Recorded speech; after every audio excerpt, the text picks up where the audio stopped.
Hi guys, this is Dr. Heil. I'm going to show you how to prepare for our uh, planning meetings for spring registration next week and show you how you will be registering during your particular time slot.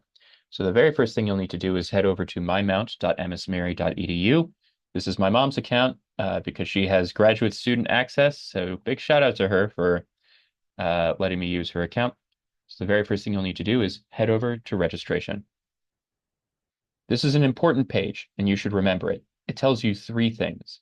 The first is your particular registration time. As I mentioned in class, registration is basically a two-step process. The first step is you're going to bring your plan, which I'm going to show you how to do in this video, into a meeting with me or with your academic advisor. Um, Next, once you've met with your advisor and your advisor has cleared you to register, you'll return to this page during the time that's listed here on this page, and you'll complete your registration. I'll show you how to do that in just a little bit. But make sure before you forget that you take this time, which will be different for everyone, and create a calendar notification or set an alarm on your phone, whatever you need to do to remember that this is when your registration slot opens. You'll have to come back to this page in order to do so. Now, remember as well that Mount Wi-Fi can be a little bit finicky, so you may want to make sure that you are on a hotspot when you are completing your registration during this time. Okay, the second thing that's really important about this page is this is where you'll learn whether or not you have a financial hold on your account. A financial hold on your account means that you might be past due with some of your tuition payments. You'll learn that on this page. My mom does not have a financial hold on her account. She's all paid up, so she's all good. But if you have a financial hold on your account, you should head over to the Accounting and Finance office on the third floor of Bradley as soon as possible. We will not be able to meet to discuss a plan until you get that hold cleared. And I'll be contacting those of you who are my advisees if you have a financial hold on your account that I can see. The third important thing is that you can see here this drop down for spring 2025. You just want to make sure that that's selected. And then you click Plan. This is where you'll be completing your plan for the classes that you'll be taking next semester. In order to find out what sort of courses are being offered, you would just click this course search button. There's a lot of different ways that you can search for courses here. I recommend using these two, instructor or department. So with instructor, if you know that there's a particular instructor that you want to take, let's just put in my name in. So you'd see that pop up on the drop down and you click that and search. Or let's say you know that you want to take a class in the English department. You would type in English, select it from the drop down, and then click search. If you just type in English and don't select from the drop down, no results are going to populate. So you want to make sure that you're selecting from the drop down before you click search. Okay.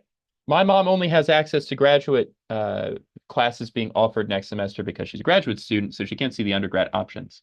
Um, but there's an English class that's being offered for graduate students. So let's click Add so you can see what that looks like when it's added to the calendar.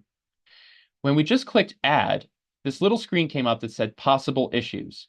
A screen may come up for you for a class if you do this, and there are a few different issues that might pop up here. The first is that you have to meet with your faculty advisor, that you're not registered, that you don't have registration clearance. That's going to be an issue that'll be solved once you meet with your academic advisor. Once that plan is complete, I'll clear you to register. Another issue might be that you don't have a certain prerequisite for the class. So if you are a biochem student, for instance, and you're trying to take organic chemistry without having completed Chem 102, you won't be able to register for organic chemistry. Another issue that might come up on a page like this might be that you have a financial hold on your account, in which case, remember, go talk to the folks up on 3rd Bradley. And if you need any help getting in touch with them, just let me know. So we've selected this English class and notice that it hasn't populated down here on our calendar, but instead it's populated up here. This means that this is an asynchronous class. It's a class that's meeting online. I would strongly advise against taking async classes, although there may be cases in which you have to do so. Historically, my students have done better when they've taken classes in person, and I would recommend that you follow the same advice. So let's say my mom wants to take a business class instead. Cool. There's one that's being offered in person Mondays from 6 to 9:30. So we'll click add, faculty permission needed. This means that she's got to go talk to her academic advisor. And notice that it's populated down here on our schedule. Okay. So how do you know the classes that you need to take for next semester? Well, you'll want to open up a second window while you're completing your plan and go to catalog.msmary.edu. Then you'll come on down to Majors and Minors. That will take you to this page, which lists every major and minor that the Mount offers, from accounting all the way down to theology. Let's say that you're a history major. You'll click the history button, and that will take you to this page. You can see all of the different history major requirements, but we're not actually all that interested in that right now. What we're interested in is at the very bottom of the page. So we scroll all the way down until we get to the sample four-year sequence. This sample four-year sequence is present on every one of these major pages. For history, next semester, history students will have to take West Civ 102, Origins of the West. This is your first core history class. Philosophy 103, Foundations of Philosophy, your first philosophy class, and your World Languages 2.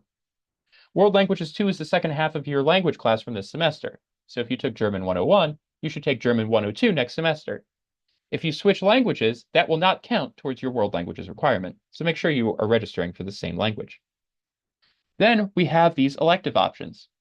Elective options are free classes that you can take on certain topics, either within your field, as we see in this major, with this major class, the history elective, or just general electives. So if, for instance, you are fascinated by the questions of what does it mean to be human that we've been talking about in Symposium, you might consider taking a philosophy class as that free elective. You should begin your plan here on this page by choosing your electives first. This is because the electives often only have one section available, and core classes like West Civ 102 and Philosophy 103 have a bunch of sections offered. Let me switch screens so that way I can show you what I mean.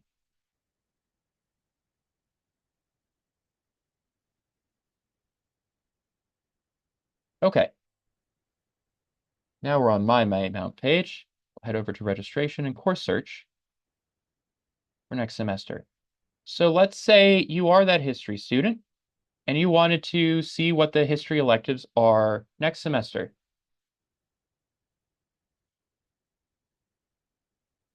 You would type in history and it would populate this page. And we can be sure that these are all electives rather than core classes because there's only one section being offered of each.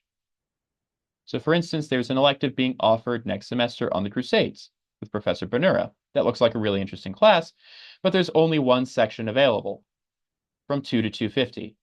So if you add this class, you'll be unable to take a core class from 2 to 250. So one thing I would strongly recommend doing is make sure that you add onto your schedule the classes with the least number of available sections first, add your electives first, and then worry about your core classes. So let's say we add this to our plan, and then we head over to our philosophy to see what sorts of sections are possible there for 103. Wow, there's a lot of Philosophy 103s available at a lot of different times. So again, we want to make sure to add the electives to our plan first. If you're an honors student and you're taking a core class, make sure that you're signing up for an honors section. You can know it's an honors section because it says honors right at the very beginning. But it also says it in the course code here. It will have an H at the end, AH, BH, CH, etc. Let me switch my screen again.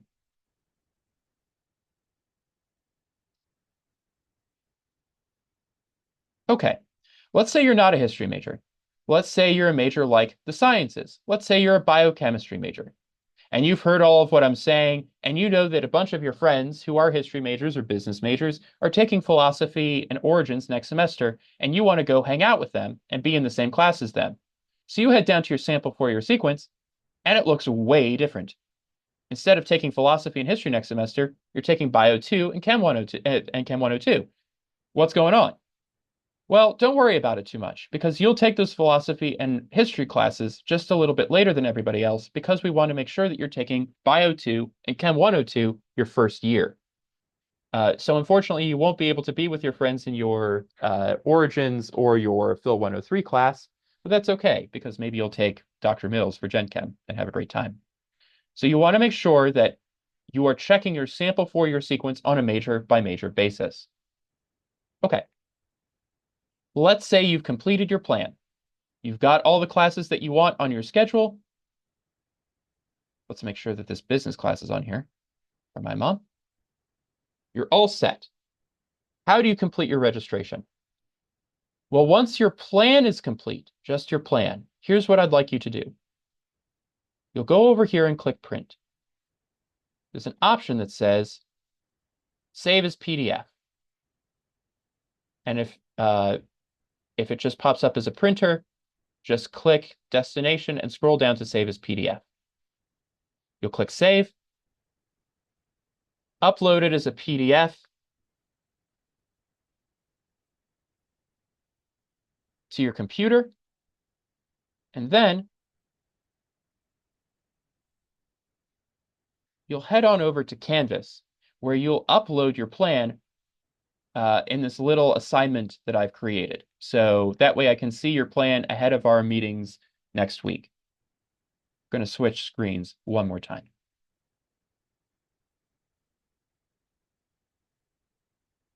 Once we've met and it's your time for registration, remember where you learned that right down here.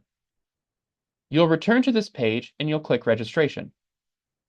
At that time, a screen that looks like this will appear, and all your classes will be listed from your plan. At that time, it will say registration open.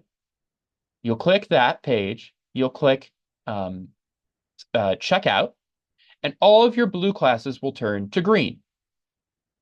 If your class does not turn to green, that means that you haven't registered for it, and you'll need to not find another section of that class.